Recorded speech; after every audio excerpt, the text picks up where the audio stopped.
Mä oon Aamos ja sitten mä luen tämmöisiä Harry Pottereita ja sitten mä oon lukemassa tätä seiskakirjaa, mutta mun mielestä tää Feeniksin kilta on paras kirja.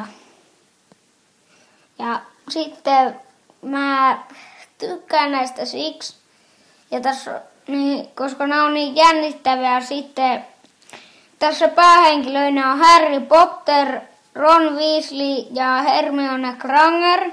Ja sitten ne seikkailee näissä kirjoissa, ne seikkailee Tylypahkassa Noitian velhojen koulussa ja sitten kaikkialla Lontoossa ja niin edespäin.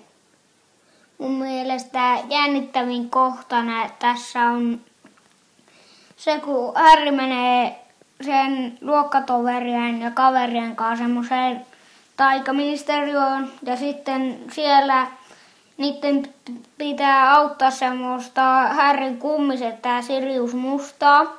Se on pulassa, kun pimeyden velho Voldemort kiduttaa sitä ja sitten he tulevat semmoiselle ennustuspallo-osastolle ja siellä löytyy semmoinen ennustuspallo, joka koskee Harryä ja Voldemortia ja sitten Harry aikoo katsoa sitä, mutta ennen kuin hän ehti edes koskea tähän, niin tulee kuolonsyyjiä, Voldemortin apureita ja kätyreitä ja silloin Harry joutuu aikamoiseen pulaan, mutta silloin Harryn luokkatoveri ampuu semmoisen loitsun, milloin kaikki kirjahyllyt kaatuvat ja he pinkovat semmoisen saliin, semmoisen oikeutussaliin ja siinä hässäkässä tippuu se ennustus, joka koskee Harryä ja Voldemortia. Luon yhden hyvän kohdan tästä kirjasta. Joo, Orave oli loisto-opettaja, Harry sanoi kovalla äänellä.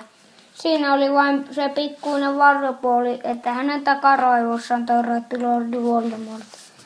Tätä lausumaa seurasi yksi kaikuvimmista hiljaisuuksista, mitä Harry oli milloinkaan kuullut. Sitten minusta tuntuu, että toinen istuntoviikko tekee herra Potterille hyvää, Pimento sanoi maireasti.